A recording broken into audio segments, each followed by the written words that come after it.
Hello and welcome to the All 12 Signs video series for the Leo new moon. And before I begin, I just want to apologize to everyone for the delay in getting these videos out. I'll just talk a little bit about myself for a moment. Last weekend, me and my housemate, we got two rescue cats. We adopted two rescue cats. Black cats, they're phenomenal sisters. So amazing, and somehow one of them got out during the week, and they haven't come back. So for the majority of this week, been in a state of deep grief, fear, worry, anxiety, a lot of shame around mistakes. My brain's very capable of picking out all the things that I could have done. And so I haven't really had the energy to come and sit at this desk and focus on this.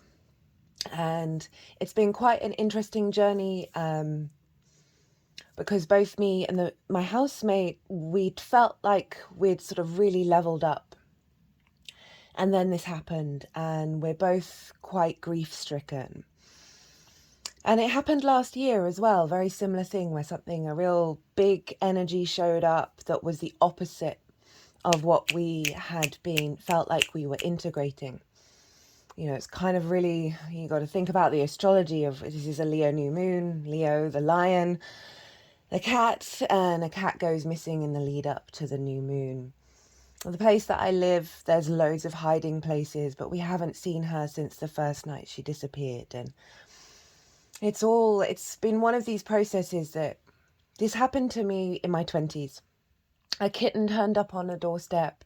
I cared for it, I looked after it, kept it safe, got it neutered, let that heal, let her explore the house. And the moment we sort of felt that it was okay to have a window open, she went out that window and she disappeared. And that broke me for a very long time.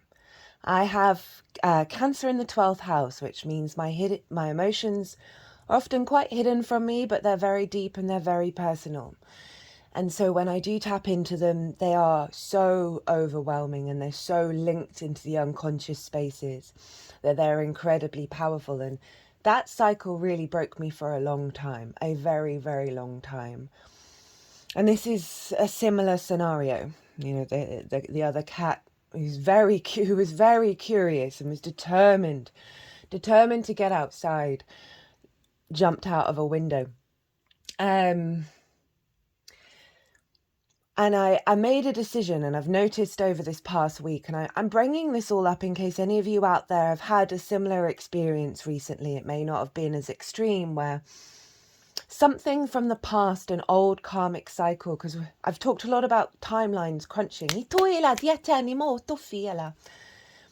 that I really noticed very quickly that when my mind was trying to torture me, another part of me very quickly brought in practices to help recalibrate me back to the present and to help let me know whatever mistakes may have been made, there was no intent there. There was no malicious intent. And since that moment, I've done the best that I can, given the circumstances, in every moment to try and facilitate the returning of this cat. And that is all that we can do. As a Virgo sun, my pain around not being perfect has been a battle throughout my life. And we have a distorted version of what perfection is. Source loves us in all our imperfections. And that's been such a, we pulled a couple of cards and we got for how to deal with this. And we got the High Priestess, the Hanged Man, and Temperance. And that's all about recalibrating a perspective and having a deeper knowing and alchemizing this and a sense of surrender to what is happening, rather than a fear and a worry and an anxiety and a shame around what's going on. Not the Nine of Swords. And even though I feel so much grief, There is a part of me that is observing myself and old versions of myself who would not have been able to deal with this in the way that I have dealt with that. And I want you all to remember the journeys that you've all gone on and where you're at now. And I want you to celebrate yourselves. I do apologize. And I want you all to step into your heart space and give yourselves the most love and compassion that you possibly can, because that is what Source is giving you.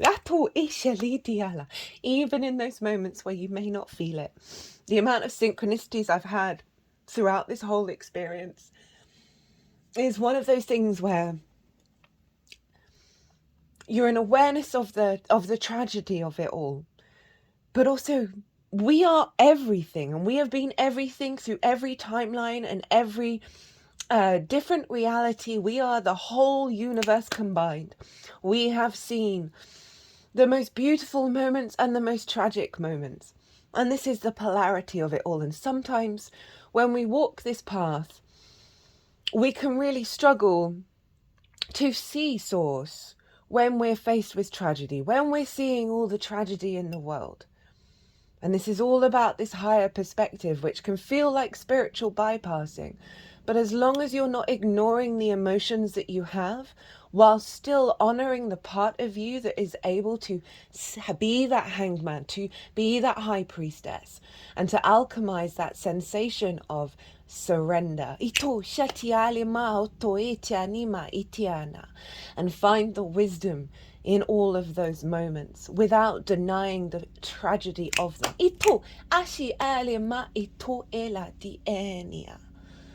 I just wanted to say my piece about that. I'm now going to do the All 12 Signs video series. I'm going to be doing it a little differently than how I normally do. I'm going to be pre-shuffling the cards simply because I don't know how much energy I'm going to have. And I know that these videos usually end up being an hour long for each sign. And I'm simply not at that space. But this moon is so beautiful, and the message that came through in the collective reading is so empowering. And I wanted to bring through some guidance, some support with that for all of you. So that the cards will be pre-shuffled, but regulars, that's not usually my vibe, and I'm not in any way trying to manipulate what's coming through. There's also a competition, and the competition question is in the description box. You can answer that as many times as you like. There are 3 mini readings up for grabs, and when I say mini readings, most of my personal readings are usually around 2 hours.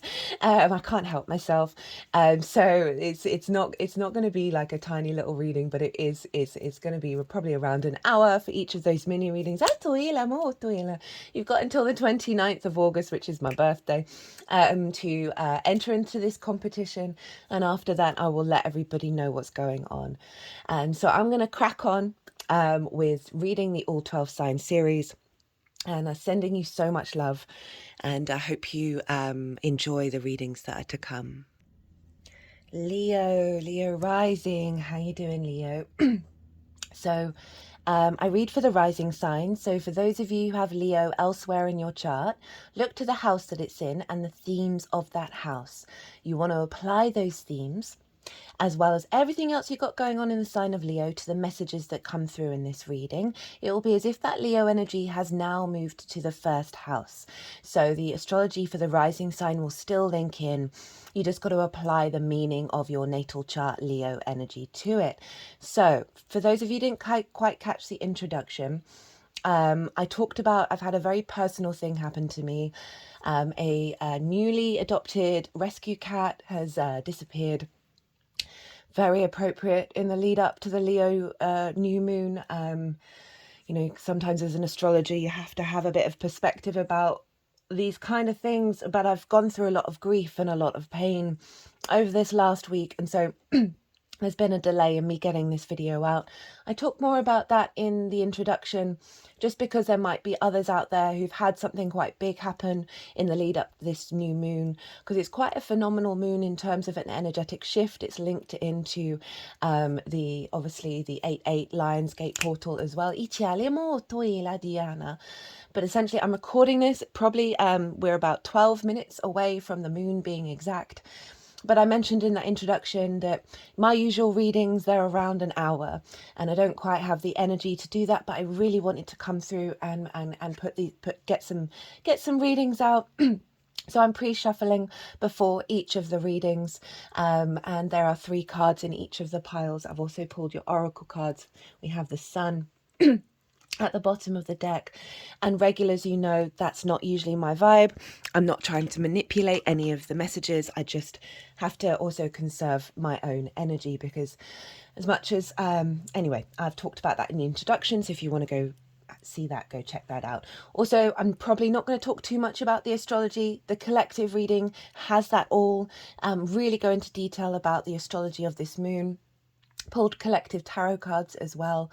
And so you'll get your main astrology energy here. We're going to just be looking a little bit at the astrology and also at the tarot. So we've got 3 piles. The first pile is the intention of this new moon for you, Leos. Second pile is the challenge and how to work with it. Third pile is how to amplify the highest level, the intention of the new moon. So Leo risings, this is happening in your first house, the house of self, how you embody yourself. It is your navigator, the lens in which you move through the cosmic waters, your body, your character, your sense of self, and often how other people see you. It's an incredibly powerful house. And this moon is making aspects to Jupiter and Mars by sextile, which is an aspect of Venus, bringing connection, a sense of flow and ease, love, appreciation, creativity. And that's over in your 11th house of hopes and dreams, friends, groups and alliances, and reaping the benefits from your 10th house. So you're activating a cycle of the embodiment of self that's in alignment with Mars and Jupiter of wisdom through actions.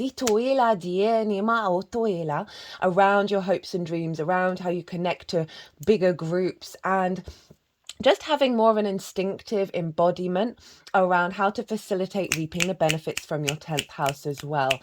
So that's influencing this moon of this new beginning of self with everything that you've been working through. This is also at the degree that Venus ended her retrograde last year. So we are closing up a cycle, a bigger cycle, around that Venus retrograde, around your understanding of self, your desires, your sense of love for self, and what desire means from you, from your heart, right? So you may have been going through certain relationship dynamics that have brought up a lot of that energy, and you're coming to a completion of a cycle with the wisdom that you've embodied, and this new moon is activating that new cycle. Speaking of Venus, she's at 29 degrees of Leo. She's very closely conjunct a fixed star called Regulus, which is at 0 degrees of Virgo right now. It has been at 29 degrees of Leo for quite some time, as the fixed stars take a while to move. And the Regulus is understanding your own divinity, understanding your own sovereignty, right? That sense of being the king, the queen, this sense of empowerment, right? And so Venus is there, you know, infusing into this moon a real sense of, okay, the next level of that Venusian energy in regards to your Leo energy is activating a deeper sense of sovereignty of self. The moon and the sun are also trine the north node up in Aries in your 9th house of perspectives. Trines are an aspect of Jupiter. They bring inspiration, elevation, a sense of knowing, a wisdom, and with that more abundance and flow. So the north node in Aries is cracking you open into new territory around perspectives, and that new moon is in alignment with that, right? So really helping you through your embodiment of self, the union of the unconscious and the conscious mind, in alignment with what that north node wants. So I'm going to crack on with the cards. So for the intention of the new moon, we have 2 5s in reverse, 5 of Wands, 5 of Swords, with the 9 of Pentacles. So the intention of this moon is to clear out a lot of conflict. So the 5 of Wands is kind of like there's movement, but there's no momentum. It's kind of chaotic energy. There's a lot going on. There's a fight. There's a bit of a dust up, but it can be play fighting. But overall there's this sense of low level conflict, like low level of why, perhaps, it's fire, which is in the instinct energy. As a Leo rising, or Leo heavy energy, you're very much in alignment with your instincts, right? Fire is that compulsion to take action. And so it may have felt that you're, that there's something about in your instincts that is just butting heads with one another, like it's not quite coming to manifestation. You might find that your energy in how other people see you just creates this low level conflict. Italia dosia tieni mo oto toila mai itienia I ale mo to fiela. And that there's just been an energy around that this new moon is clearing out, that is releasing all of that. Because it's in the reverse. And then we have the Five of Swords, which for me is the most difficult card in the tarot, right? This is also conflict, but there's a viciousness to it. You see the clouds are really jagged. The figure is so happy that other people have lost, right? It's not just the joy of winning. And they've won the Three of Swords. So this can be the battles in your mind, the bully and the victim mentality.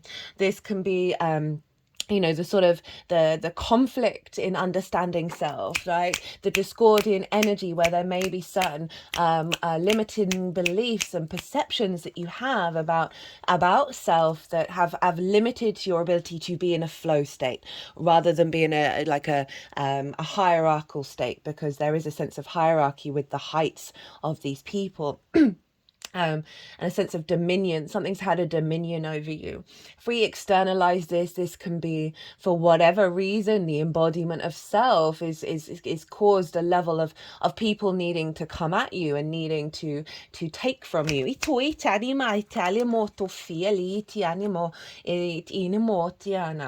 it can be you as well, right? So we can be both of these things, where we can, because our light may not have been seen, that you're then sort of taking the light of other people, and that's in fact causing heart hurt.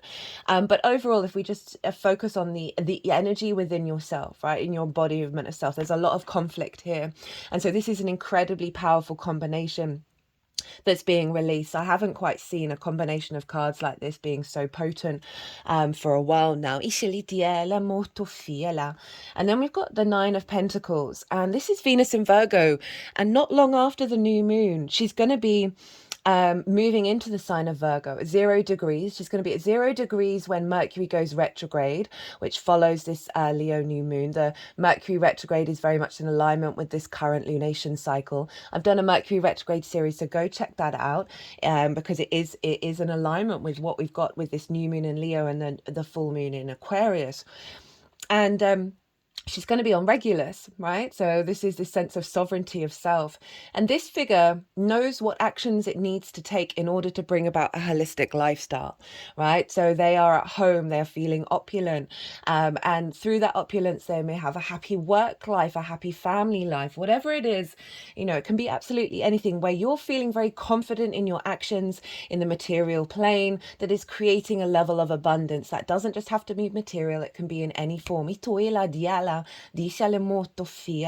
So with the release of this conflict, remember, this is the intention of the new moon, you are stepping into your power. You're stepping into your sovereignty. This figure knows when to say no when they're prioritizing something, and say somebody else asked them to do something, and they're able to come to a conclusion of whether it's not necessarily about not helping anybody, but where usually you may have sort of self-sacrificed. This figure is not doing that, but it is overall the intention is to bring about a level of flow and an abundance within the self, right? You are capable through your embodiment to bring this into being. With this cycle. Now for the challenge, we have the Knight of Swords. And then I feel like these two cards are for how to work with this energy, right? So we have the Hierophant and the Four of Pentacles.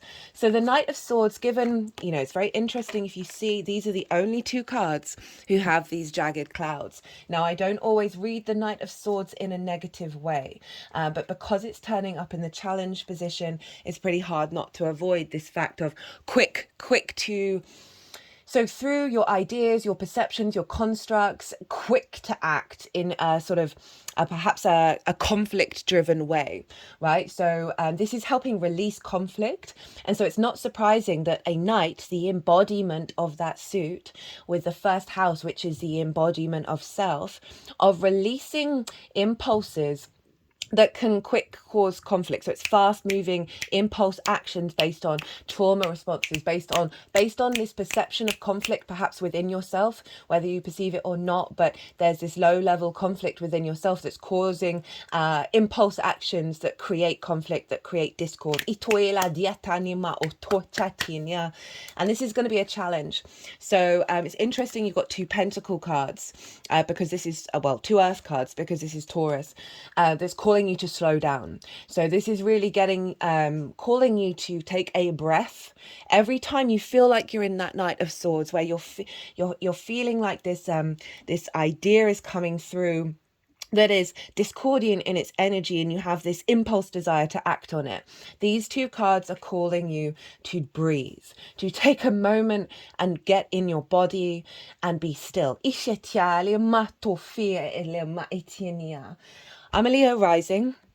Sometimes I talk about that. The story that I talked about in the introduction and my perspective around it, I rarely incorporate, I see my story in these cards, but I'm seeing that quite strongly. So Leos, you might want to go and watch the introduction just to see what's happened, and the framework that I feel like my mind has already been doing this, and it's quite a powerful thing to observe this impulse while at the same time step into your wisdom, right? Step into your wisdom, pause, that Taurus energy, get into your body. There's an element of reflection on why you may be acting like this, and finding the wisdom and finding the perspective around it, as well as being your own guru. So this is what my mind's been doing for me at this moment during this quite grief-stricken period of I've had a lot of this energy, and then there's another part of my brain that's providing practices to help regulate me, right? So being a guru for myself in my head, and that's helping me recalibrate. So in terms of this conflict, right? So it's really causing you to step out and get some perspective, right? To sort of zoom out, allow that pause, allow energy to move through your body, rather than acting on impulse. And also acting on ideas or words that feel like poison or torture or spite or moral piety. This is really calling you just to step into a moment of pause. Now, obviously, there may be some difficulties showing up during this transit. With every transit, we do get both sides of the same coin. And so it can be on various scales of whether you are dealing with people responding in that way and you're having to get into your power in regards to how they're acting towards you, and you're having to stay centered within yourself. The Hierophant is also about it's Taurus, so it's your 10th house of your life purpose and your career. And so, the Knight of Swords is very sort of in the moment impulse, and this is calling you to think about the bigger picture, to think about your life purpose and the kind of talk you want to walk, because you may find a lot of old programming come up that isn't actually who you are right now. And this is just, both of these cards are calling you to reflect on that. We have the Four of Pentacles. There's a level of protection with this card. So for me, this is about your internal soul frequency being protected by these pentacles, feet, crown, heart chakra. And it always feels like there's a protective shield around this figure that isn't being distorted by the external world. In order for you to create from your sense of sovereignty. So there may be external factors that are going on that's calling you to sit, get back into your body, get back into your energy, get back into this, and then create from that space rather than creating from that.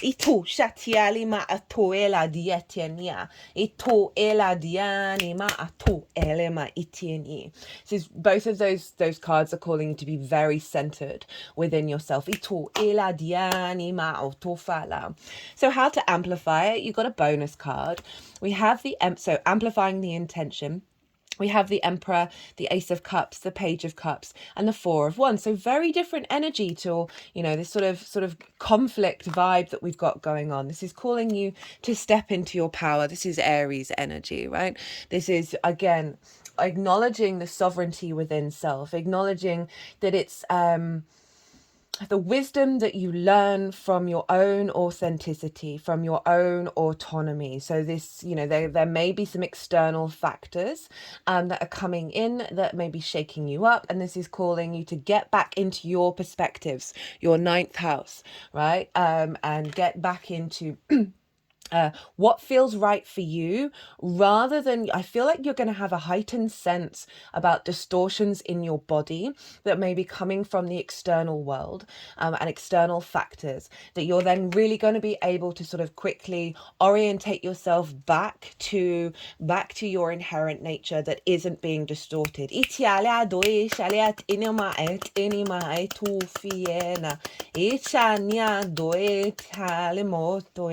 So these are all three very powerful cards that are really calling you to come back inward, rather than be in a state of no, it's not coming. I won't force that. So then we have the Ace of Cups, and this is calling you to step into your emotional body from a place of peace, step into a space of abundance, realize that you are source, that you are loved, that source loves you in all forms. To be operating from a place of love, from a place of overflow, from finding the joy in all things, right? Trying your best to connect on an emotional level and raise that vibrational frequency. It's such a beautiful energy with the Emperor of this peace and this overflow of love, with this very powerful sovereign independent energy, right? And then the Page of Cups. Communicate with yourself from a place of love. We've got a very, the fish is talking to this person and the page is talking back, and they're not bothered by it. It's Pisces energy, very synchronistic. This is opening yourself up to this, the synchronicities around you, to the signs from source, to seeing those things, and helping, calling for signs. When you're working through something to sort of see if you're on the right path. But I do find that this is very much about finding a way to communicate with internally and externally from a place of love and a place of magic. Especially with all of this sort of conflict energy, this is really highlighting, you've got to come back to the heart. You've got to sort of step out of the mind and step back into source. We then have the Four of Wands. Love this because this is about celebration of milestones, having put in a lot of hard work and then seeing the abundance come in. And whenever this card comes up in how to amplify things, I always feel like this is, celebrate that every tiny little thing that's going on in your life. I talked in the introduction about honoring the journey that you've been on and really observing, even if you might feel, oh, I'm not quite there, I'm still not integrated. You've got to observe what you were in the past and realize, no. It's time for celebration. And obviously, Leos, it's your birthday season. So there is a sense of celebration going on here. But it is about celebrating all the things and cultivating this sense of uplift. And possibilities and miracles.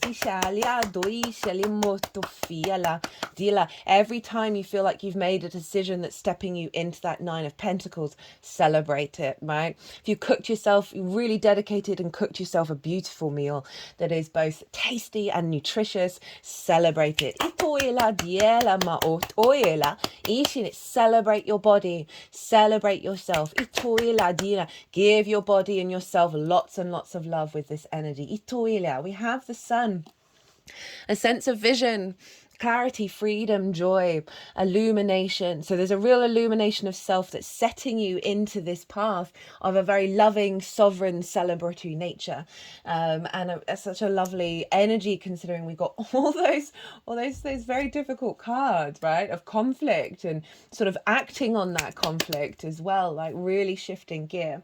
Okay, so we've got two oracle cards here. We have the first one is the lay of the land, which came up for the 2 Capricorn full moons that we had. And this is ancestral wisdom.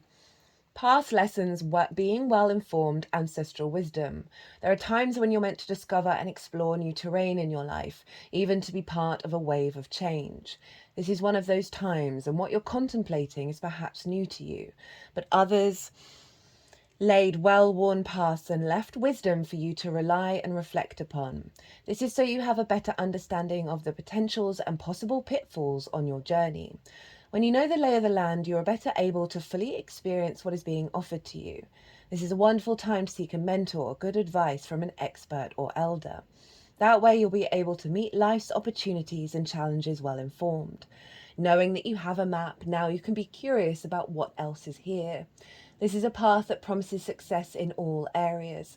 Where others before you have dared to tread, you will discover the treasure they have left behind for you to make your own. So there's a lot of wisdom there, and there's a lot of sort of understanding that when you're activating a new cycle of change of self, that there can be, the potential possible pitfalls on your journey, right? Which is kind of shown up here, that you've got a lot of support from your ancestors to navigate through that, right? You're getting a lot of wisdom, and just having that sort of knowledge, others have walked this path. I'm going to be able to find those clues and those synchronicities to help guide me along this, and really be able to become more of a deeper a deeper frequency of self.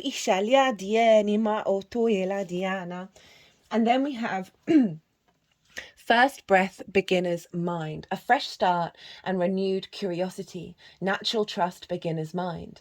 When the first breath card shows up for you, it's time to leave the old stories and tales behind. You have arrived. Take a deep breath and another. There is nothing else you need to do but to take in the new world that is revealing itself around you. Trust your natural curiosity. There is no need to dwell on how difficult the journey has been or how tight the passage to get to where you are now. Just take it all in and experience the awe and wonder of your arrival at this destination, even if it's a familiar place you have come to many times before. Try to experience it as if for the first time. So those celebrations, right? Celebrate brushing your teeth, right? It's those things. For you are renewed and the old you is no longer your concern. Very appropriate for a first house transit. Practice the beginner's mind, not labeling or naming what you see and experience. That situation was so difficult only a few days ago. Just be with it and breathe. You have already gone beyond it. You have overcome and resolved it. Even if no one else realizes this yet, soon enough they will as you move on. Do not squander the power of the first breath, giving the old narrative mouth to mouth resuscitation. Use it for new beginnings, to animate a world you can play and create in. Do not underestimate the power of your breath and the magic of your word. Well, what a beautiful message to end on, Leo. I'm going to leave it at that. I'm trying to keep these nice and short. I hope you resonated with this reading. If you did, it would bring me great joy if you hit that like button. There's a competition. The question is in the competition box, as well as some other, the description box, as well as a lot of other details. You've got till the 29th of August to enter that. If you want a personal reading, all my details are in the description box as well as on the community page. Leo, be good to yourselves, be good to those around you, safe travels, and be well until we meet again. Cancer rising. How are you doing, Cancer? So I read for the rising signs. So for those of you who have Cancer elsewhere in your natal chart, look to what house it falls in, the themes of that house, and all the meaning going on in that sign. You want to apply all of that to the messages that come through in this reading, because it will be as if that Cancer energy has now moved to the first house. So when I talk about the astrology for Cancer rising, it will still relate. You just got to add on your own natal chart meaning. Now, I've left an introduction because there's been a delay in me getting these videos out. A recently adopted rescue cat disappeared and hasn't been seen since the first night of her disappearance. So I've been working through a lot of grief and really focusing on obviously doing the best that I can to find the cat. So there's a delay in that. But I also sort of talk about my experience, and it's felt quite powerful. It's particularly in relation to in the lead up to a Leo new moon, which is obviously the lion and therefore a cat. So you might want to go check out the introduction, just in case you may have been going through something that has a similar vibrational frequency. It doesn't have to be as extreme as what I've just gone through. That might sort of give a bit of perspective. And also, I talk about why I've pre-shuffled the cards. You know, regulars, you know, that's not something that I normally do, but I'm quite drained. I'm a bit better today. Today is the day of the new moon, and I really wanted to get these videos out. I felt so bad about not doing them, but I genuinely couldn't focus on anything else other than the missing cat. And regulars, you know, my videos are usually nearly an hour, and I wanted to shorten that because I just don't quite have the energetic space for it. So that's why I've pre-shuffled. You've also got 2 oracle cards over here, 3 of Wands at the bottom of the deck. So let's crack on. Let me just talk briefly about the astrology actually. So for Cancer risings, this is happening in your 2nd house, and this is the house of your resources, your skills and your tools to manifest and bring in regular income. And this is also the things that you value and how you value yourself. And this is a very powerful new moon. It is sextiling Jupiter and Mars over in the sign of Gemini. And that's your 12th house, your hidden house, your house of mysteries, right? And this is the unconscious spaces. And so often there can be difficult energy there of grief, loss, isolation, a sense of anxiety, depression, all of that heavy stuff. But it's also the magic of your soul. It's very, very powerful. And you've got Jupiter there who's sort of doing you a solid at the moment over the next year of helping recalibrate and find deeper wisdom in those unconscious spaces. And Mars is there, right? So there's a lot of impulses coming from your unconscious spaces happening now, but it's conjunct Jupiter. So there's some wisdom coming through in those responses. You're able very quickly to understand and glean that. And this sextile to the moon is an aspect of Venus, and so it's about love, appreciation, value, connection, harmony, creativity. There's a lot of flow and easy, free-flowing energy here. So this new cycle with this new moon around how you value yourself, around your skills and your tools, you're elevating this, you're moving into a new cycle in alignment that particularly around how you value yourself. If there's any unconscious wounds, I can see those being lifted up and transmuted. I can see you harnessing the magic of your soul into your skills and tools. Also, the sun and the moon, they're at the exact degree of where Venus ended her retrograde last year. So we are activating a big cycle around everything that we've learned over the last year in terms of that Venus retrograde. The operating from the heart, you know, when Venus is retrograde, she's very independent of like really seeing things clearly. You may have had a lot of sort of relationships around how you value yourself, triggers around that, wounds around that, or amplifying and really connecting with other people, as well as your relationship with your value, your sense of your resources and what you're capable of manifesting. We're now moving into a new cycle with that. And there's also a trine with Aries. With the North Node in Aries, which is your 10th house of your life purpose and career. So this new moon is finding a lot of wisdom and air and flow around where you're headed with your life purpose and your career as well. So let's crack in onto the tarot. I talk more about the astrology in way more detail. Some really beautiful messages came through in the collective reading. I also did a collective tarot reading. I'm not going to be going into too much detail here. Just for the sake of brevity. So for the intention of the moon, very powerful, the High Priestess, the Lovers, and the Queen of Wands. So the High Priestess is all about this deeper inner knowing, this deeper inner faith that you are drawing towards you, that which brings you abundance, right? So this is the intention of the moon, to bring the High Priestess within you. She is the moon's card, so it can represent our heightened intuition, our needs being met more, our nourishment being met more. So this could see a deeper understanding of your own value, of not worrying about the external world and what they think of them. Because the High Priestess, things come towards her. She's not going out and seeking things. This is also a deeper knowing and faith and wisdom around your skills and your tools, and being more intuitively guided with how to work with them. You know, the moon does represent the unconscious, and then therefore the 12th house, you know, where Jupiter and Mars are, is helping you come to peace with certain areas in the 12th house that may have distorted your own value, distorted how you work with your skills, your tools, and whether you are worthy and value of resources, right? So often that can block us even when we're doing manifestation work. We then have the Lovers, which is Gemini. So that's really interesting that it's tying in the Jupiter Mars energy. And so the Lovers is predominantly, it's about choice. It's about being in union with self. So when you're at crossroads, you can make the right decision that serve your longer term goals of being in love with your life. Being in union with your life. So there's something around you being able to have some more clarity when you're at junctions around your perspective of your value and your value systems and the skills that you have and how to implement them and what next stages to take with them. You know, this is also the Lovers, so it's falling in love with yourself, falling in love with your skills and your tools again, of how to manifest. But if we go back to the Gemini energy, this is highlighting with that High Priestess, there's a lot of stuff that's going to be coming up from the unconscious that is coming into balance. And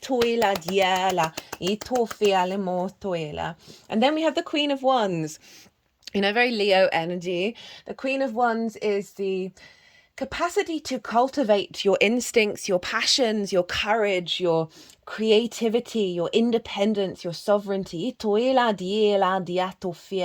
capacity to transform, you know, to be able to observe all of this and cultivate and bring depth and nuance to this Leo area of your chart. You know, she's also holding a sunflower, and the sunflowers know exactly where to go, where to get the light in order to grow and thrive. And so there's something around your capacity to cultivate and calibrate to this frequency. We also have the black cat, which is obviously, you know, a symbol of luck. So this moon is doing a lot of soothing for you that is helping you really elevate your second house. And really bring depth and nuance to it. Having cleared out some things in the unconscious spaces, you've got more energy, more impulse, more capacity to focus and have drive around that second house. And this feels very measured, like very this level of maturity and wisdom coming through from this. So the challenge and how to work with it, we've got 3 major arcana. They all came out at once. We've got the Tower, the Wheel of Fortune, and the Leo card. Hello, Strength. This is also the Jupiter card. And this is the Mars card. So this is the exact astrology showing up, Cancer. And not surprising, you are ruled by the moon. So the moon's transits always have a stronger impact on you in general. So we have the Tower. So I love the Tower, even though it can be difficult at the time, because it's pulling down stuff at the superfluous, at the top, right? It's all superfluous. It always makes me think of a forest fire, that often forests need an element of destruction for all that energy, everything to be broken down and the nutrients to go back into the soil, back into the foundation ground for new life to come up. And if you see here, foundations are still strong.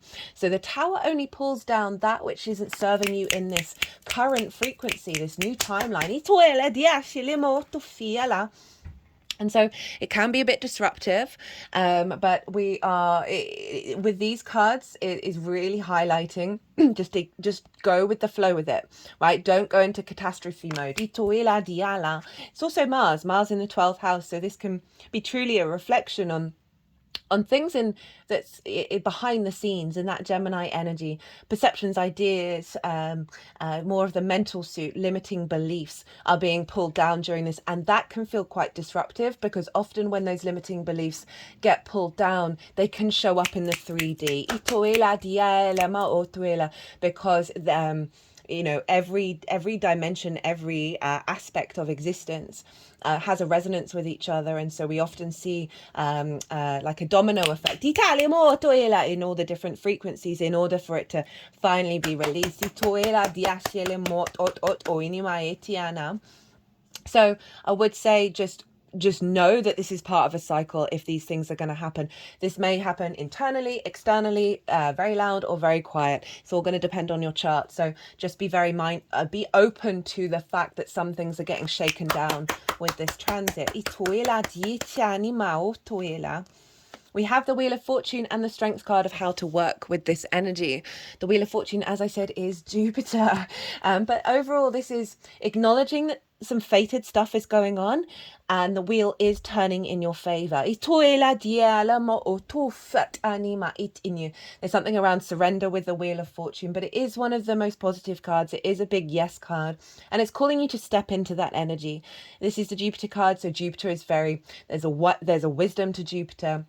It brings things together in order to expand and elevate.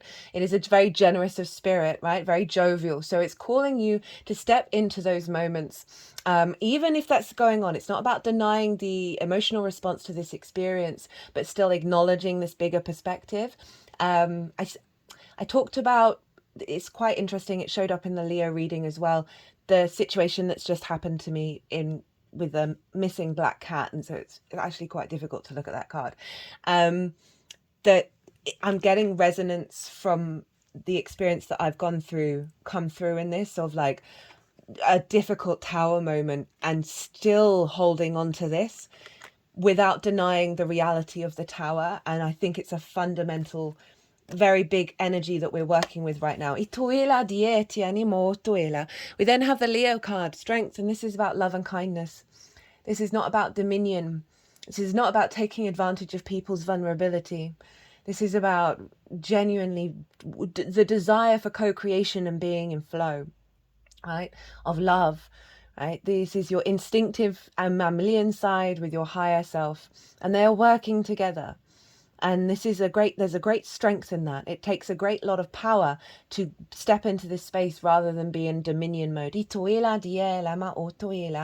So this is calling for you to be very loving and very kind to yourself during this process. And also calling you to, when it's right for you, step into spaces of vulnerability, and know the power that's behind that. This is also your Leo energy. So it's saying focus on your skills and your tools, focus on your manifestation, focus on loving and valuing yourself. Even if there may be a scenario that shows up that's contrary to that, it's only doing so to get you more centered and truly embodying that love. How to amplify the intention. We have the 9 of Wands in reverse, the two of Wands, the Magician, and we've got the 3 of Wands at the bottom of the deck. So very interesting alignment here. 9 of Wands is the wounded warrior, right? Exhausted, burnt out, always feeling like you've got to be on the defense mode, always feeling like you've got no support, that you're all by yourself, and you're still standing, and that is a phenomenal energy. But I love the fact that this is in reverse. This is calling for you to try your best, which is all we can do, to not perceive scenarios to be where you have to be on the defense. Even if someone's coming at you, do you have to engage in it? Because it's coming up in reverse and it's calling you to focus on the opposite of that energy. I also feel it's calling you to sort of put down those stuffs and allow yourself to rest, and to be in a state of surrender to what's going on, and seeing what processes come through from that 12th house where Mars and Jupiter are. And again, it is, I'm feeling called back to the Strength card to help support you step out of that, right? So it's about co-creation and not getting on the defensive if that's not coming your way. It's really a shift in perspective around how you see your value perceived. We then have the 2 of Wands, and this is about getting the lay of the land. This figure is standing on a castle. They're in a very confident position. It's about long-term manifestation. It's a pause card, so it can highlight a bit of restlessness of wanting to embark on a new journey, but this is calling you to observe the new frequency that's coming in. It's calling to observe the changes that are going on around you, those tower moments, and what's what's left behind after those experiences. It is very much about observation, and understanding that this is going to be unfolding, and to not rush it. But then we've got the Three of Wands as like the end of the bottom of the deck of, you are embarking on this new journey, right? But part of embarking on this new journey requires you to observe the shifts and the changes that are going on. So you're in awareness of what this frequency is calling you into. We've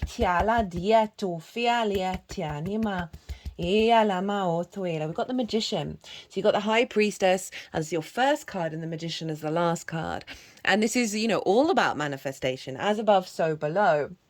And the second house is about how you manifest, the skills in which you manifest, and that's through the heart, right? So there's something of needing to come into an alignment with your heart space, and interestingly, we have the heart as radical acceptance with this one of the oracle cards, because this figure is understanding it has all the resources it needs in order to manifest in the world, right? From the unseen and the seen worlds, because there's all the suits of the minor arcana, and it is calling you to play and to try things out and see how this new frequency is working, and really be open to things shifting, and the fact that you have the capacity in your internal space. And that's what I'm feeling with that Jupiter and Mars energy. We've got the two cards that are of that 12th house, that there's something recalibrating. And when you're in this state of observation, of observing that, and then seeing and getting into a play state without any expectations about how it's going to unfold, of playing around with that inner space, recalibrating that and seeing how it's manifest out in the world. So it is about the internal and the external, as I said, the as above, so below. But definitely, play around with your skills and your tools. See yourself as the Magician, in the way that you value yourself. This is also Mercury. You might want to look to where your Mercury placement is. Mercury is about to go retrograde. It will be retrograde on the 5th. Or very, very late on the 4th. And it's going to retrograde into Leo. So that's going to call, I've done a Mercury retrograde series. It's a great time to work on projects, figure out, try different things with your skills and your tools, and out in a space of mind where there's a lightness to it, there's a love to it rather than a frustration. So I'm going to read the overflow card, I don't think I've had yet on this channel. Too much, overwhelm, and plenty. So many good things are headed your way or already occurring in your life right now. Yet you may be thinking that it's not possible or you're not worthy of them. Abundance is everyone's natural state before we project our restrictions on it. Defining what it means, who has it, who gets it, and so forth. Right now, take yourself out of your conditioning and look at your life through the eyes of plenty. There is so much beauty and love, opportunities and divine synchronicities destined to support your dreams abound and are lined up for you. Yet it's sometimes difficult to discern it all because you're bombarded with too much information and stimulation, distracting you from the truth that all is well. Sometimes this overflow can be overwhelming, and so you may find yourself responding with empathy overload. Empathy overload occurs when you tune into the collective angst and fear about impending changes and uncertainties. Yeah, so this is calling you to be still, to observe, right? And to reflect rather than react to what they're talking about here. It's unimaginable. If you feel like you're drowning in those emotions, it's time to allow yourself to detach. You haven't got, apart from the High Priestess, you've got pretty much all fire. Right, so you haven't got any emotional cards. So it's really calling you to step into your instincts. It's time to allow yourself to detach, bring yourself back to your life, restore your faith in a power greater than you, and remind yourself to focus on your smaller personal universe, which is much easier to manage. In this way, you know you are a conduit for life's blessings and can share them with others, making this perception of overflow profoundly positive. So interesting, this figure is holding that mini world, their world in their hands. I mean, that's a great card, but it's kind of highlighting with that tower of like the hyper stimulation of what might be going on, that there might be other factors that are not allowing you to have faith and believe, especially with Jupiter in the 12th, which means it can kind of be hidden, that sense of faith. So I do practices of calling on that Jupiter in your 12th house, to help find the wisdom to settle the overstimulation, especially with that being in the sign of Gemini. Beloved, the object of affection, radical acceptance, loving what is. When the beloved appears, it requires 100% of your heart, body, and soul. Don't try to squeeze the beloved into your schedule. Drop the busyness and receive the one you have been waiting for. Know that this card comes as a mirror to show you the divine within and invite your radical acceptance of everything you consider beautiful or ugly in your being. Right? How you value yourself. And that 12th house, some wounds in the unconscious spaces around that. The beloved may not be a person at all. It might be a business venture, a project, or an adventure calling you for your full attention. Love it, let it light you up, and give it your all. Surrender to this truth and know that you are gaining a passport to bliss, even when it feels that you are being consumed by the fire of the beloved. Do not hold back or be afraid, for you will emerge transformed. Surrender is the key. Allow yourself to be loved. Usher the harsh critic out the door and shut your eyes and ears to the judgment of others who have not been ignited by the divine blaze consuming you. For they will only attempt to douse your fire. I mean, there's so much fire in this reading, it's ridiculous. And leave you choking on the smoke. Be careful you're not seduced by false promises or falling prey to your extraordinary ability to sabotage your dreams and desires. Sink with and sink into your heart and trust your sense of what is true, and you will know what to do. The true beloved is never false. Every gift proffered is valuable. Recognize the many faces of the beloved and welcome them into your heart. You'll be so glad you did. Ishali dia la Diana. I think that's very much tied into the 12th house energy and what's going to come up with this new moon that is helping you step into that radical acceptance, which is going to really bring in a heightened power around your capacity to work with your skills and tools, to be in love with yourself, and really bring a depth of maturity to nurture how you bring in resources and what resources mean to you because of this radical acceptance. Okay, Cancer, I'm going to leave it at that. If this resonated or if you just enjoyed it, it would bring me great joy if you hit that like button. It also helps the algorithm. There is a competition for 3 mini readings. I can't remember if I mentioned it at the beginning of the video. All the details are in the description box. You can answer that question as many times as you want.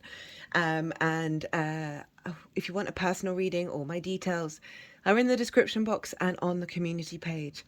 So, Cancer, be good to yourselves, be good to those around you, safe travels, and be well until we meet again. Gemini rising. How you doing, Gemini? So I read for the rising signs. So for those of you who don't have Gemini in the first house, look to where Gemini does fall in your natal chart. Look to the house that it's in and all the other stuff you've got going on in the sign of Gemini, because you want to apply all of that meaning on to the messages that come through. It will be as if that Gemini energy has now moved to the first house. When I talk about the astrology for the rising sign, you just got to apply your own natal chart meaning on top of it. So I've just done an introduction about why there's been a delay. I've had something, quite a big thing, a big grief orientated thing happen. And I'm just going to, in case you didn't watch it, it's kind of the theme of what I talked about in that introduction with what's happened has kind of shown up in the first 2 readings that I've done. So you might want to go watch that. We'll see if it shows up in this one as well. But I also explain why I've pre-shuffled. That's not normally how I roll, but usually my videos are about over an hour long, and I have to conserve my energy, but I still really wanted to come and put these videos out. I'm recording this on the day of the new moon. There's also a competition. And yeah, all the information is in the description box. And so you have till the 29th of August to enter as many times as you like. There are 3 mini readings up for grabs. So I've pre-shuffled your cards. I'm going to talk a bit. I'm going to be shuffling your oracle cards while I'm talking about your astrology.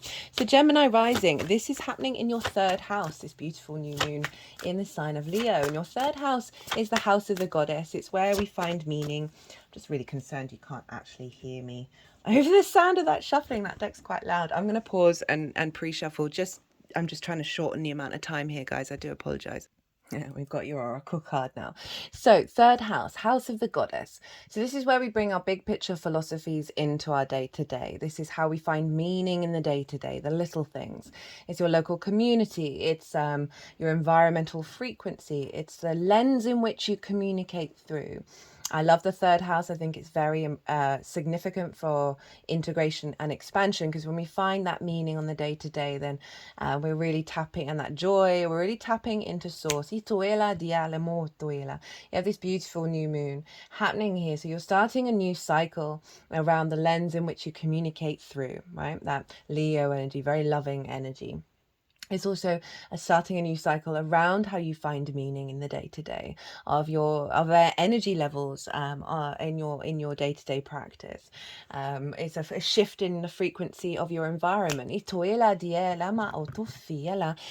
sextiling your Gemini energy, and it's also where Jupiter and Mars are at the moment, sextiling this moon. So a sextile is an aspect of Venus.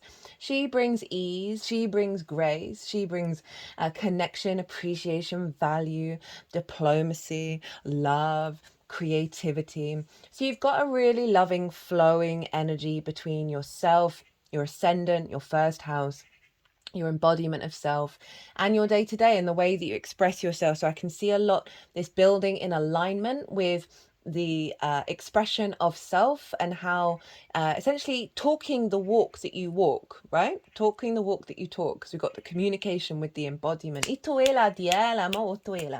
Jupiter and Mars are there, right? So Mars with Jupiter is this sense of embodied wisdom, especially for you Geminis in the 1st house, of through our actions, understanding the wisdom of our actions, whether they are on the scale of good to bad, whatever it is, having a very quick, immediate response to the wisdom and the expansion around that with that Jupiter energy of your embodiment. And yeah, so that's very supportive with this new moon. And so we can link that into you having more confidence in your actions, that seeing a shift in the dynamic in your frequency of your day-to-day. You very much being able to communicate your sense of self, right? And the wisdom that you're gaining through your own experiences.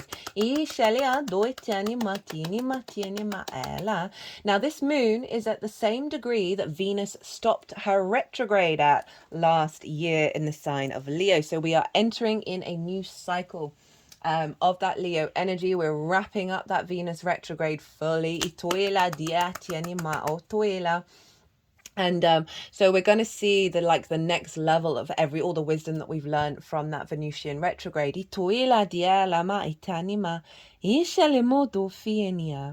There's lots more astrology going on. It's all in the collective reading. I also did a collective tarot in that collective reading. As I said, there's stuff that's gone on. I'm trying to keep these short, so I'm going to limit the amount of astrology. Regulars, I end up breaking down the whole thing, and I'm just being very mindful of self right now. So the intention of this moon, this came flying out. It's the first card out. Is the Magician, which is Mercury, who's your ruler, Gemini. We have the Knight of Cups and the Page of Wands. And I love this for, one, the house of communication, and your day-to-day and your local environment and how you find meaning in it. It's calling you... The intention of this moon is getting you in alignment with understanding that you have all the resources around you in your day-to-day to be able to manifest.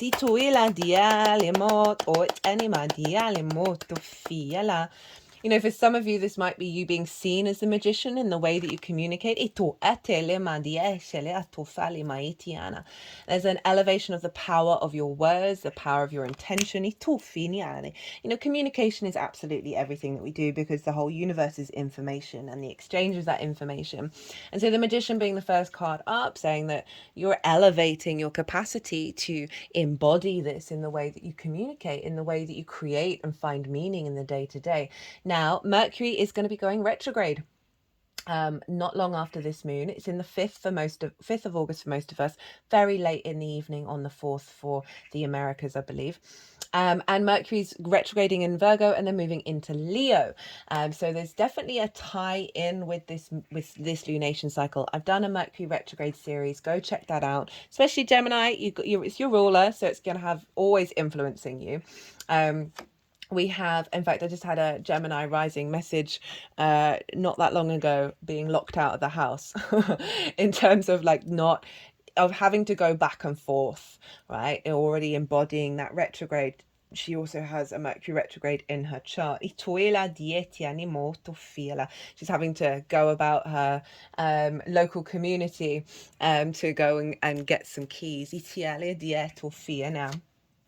But, you know, having a lot of support with that. So we've got the Knight of Cups.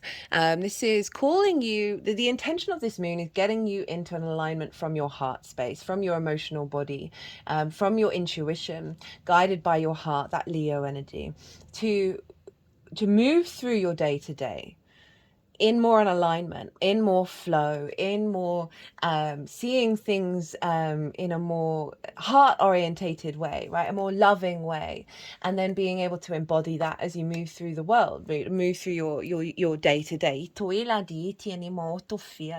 I really like this combination of cards, especially with the Page of Pentacles, of this is bringing in a new frequency around the way that you communicate, right? That is...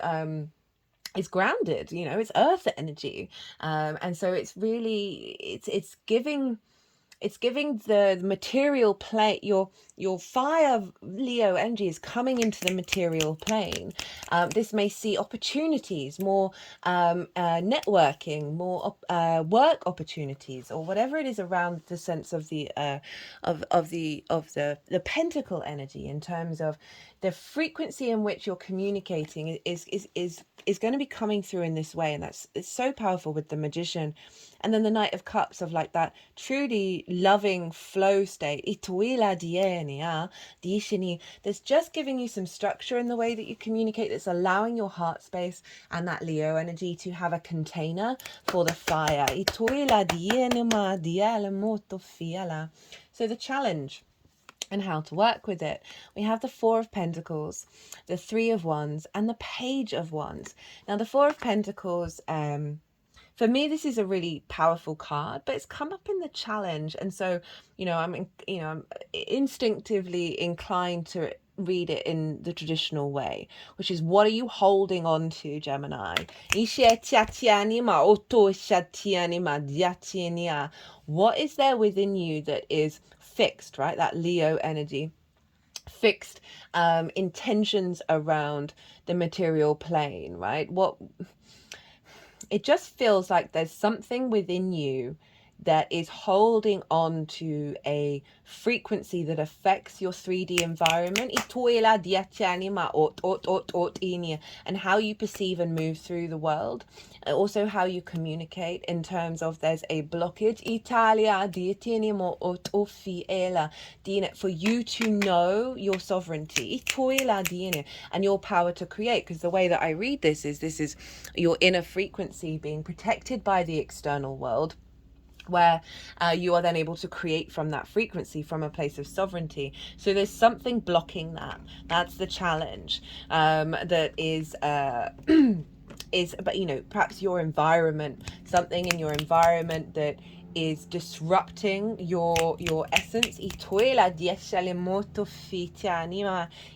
not saying that to scare anybody, because most of us are probably going through that.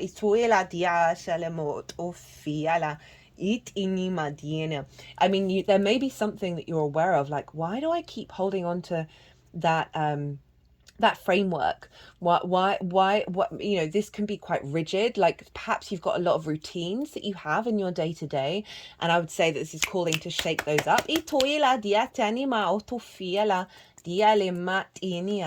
So how to work with that? We have lots of fire. We've got the Three of Wands and the Page of Wands, and this Three of Wands is starting a new journey. So this really is calling you to reflect on what is stagnant, what have you held on to in that third house that you're seeing reflect in the actions that you take, right? And you're very quickly going to get inspiration and wisdom about how to shift from it. So this is saying, acknowledge that you're embarking on a new journey, right? You've done the best that you can in the lead up to that, right? So there may be some wounds here. You know, the third house is linked into schools. So there may be some wounds from, you know, school time. Kids can be pretty brutal, that has kept you quite restricted and quite contained rather than integrated and expansive. The Three of Wands is wanting you to really focus on, no, you stepped into a new frequency, you're embarking on a new journey, and you don't need to worry about anything. You don't need to hold on to any ideas, any plans. It is simply about stepping up to do your best in every moment. Page of Wands. We've got two pages showing up for the third house of communication. And so this is about communicating from the heart. You know, you may also get lots of synchronicities and signs in your day-to-day, in your local community, from source, to help facilitate this transit and facilitate the releasing of what you're holding onto. It's calling you to find your passion, find your voice, to play, to find the joy, find the love, get creative. Basically what I'm feeling with this fire, which is very instinctive and transformative compared to the earth, which can be quite slow and practical, is play and creativity, of breaking yourself with all that stuff in Gemini, which is very the mutability of it all, of the wisdom that we're finding from Jupiter is doing lots of different things and trying lots of different things. So I really feel like the more that you do that, the more you're going to tap into this expansive energy and help release whatever it is that's stuck within you. It's all going to be very specific. So how to amplify the intention? We got some difficult cards in reverse here. We've got the Five of Swords and the Death card with the Ace of Wands. And this feels connected to this, right? Of what's being held onto, right? So there's conflict here. There's the bully in the room, whether it's in your mind or externally in the way that you communicate, always seeing things to be in combat over, picking on things that mean that you win, saying things, or vice versa. We've got the Death card, right? So there's a sense of a transition phase of letting go of things that have had an authority over you, but there's also sort of the cycle of release, and these are both in reverse. So this feels very much to highlight, no, you are in the change state. These things are being released, to focus on that, to be in a state of tapping into your frequency of self, your soul frequency of the I am, tapping into how that feels complete and whole, rather than separate and wanting, and hold space for that. And in that process, you're going to release the stagnation of being mindful of conflict situations and reversing that. But overall, it just genuinely feels like it's acknowledging, no, that you've let go of a lot of things. It's about now realizing that in the material plane. Because then we've got the Ace of Wands. This is a sense of new life, new vigor, new passion, new creativity coming in, of like honoring that, honoring those new instincts that you're going to really have a spidey sense about. With the Sun at the bottom of the deck and the Queen of Swords, right? She's able to see things clearly. That there's vision here. There's vision that's taking you to a place of joy and freedom. And again, that sense of clarity around knowing knowing, what am I trying to say? That there's certain instinctive responses. I'm not going to say all of them, but certain instinctive responses that are helping you acknowledge that this is fallen away, that is then going to be bringing in this magician energy, right? We have the heart home as the oracle card. And if I haven't mentioned already, and I think I might have done, oh, I did, because of the Mercury card. The Mercury retrograde is going to be from the sign of Virgo into the sign of Leo. So that's happening not long after the moon. And Virgo is the heart home. Virgo is the home for you, the fourth house.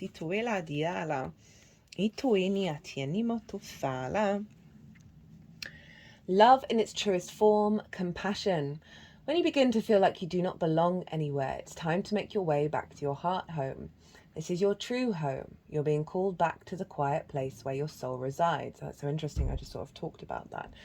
Put everything on hold for a short while. You're being offered the experience of love in its purest form, unconditional and unbounded.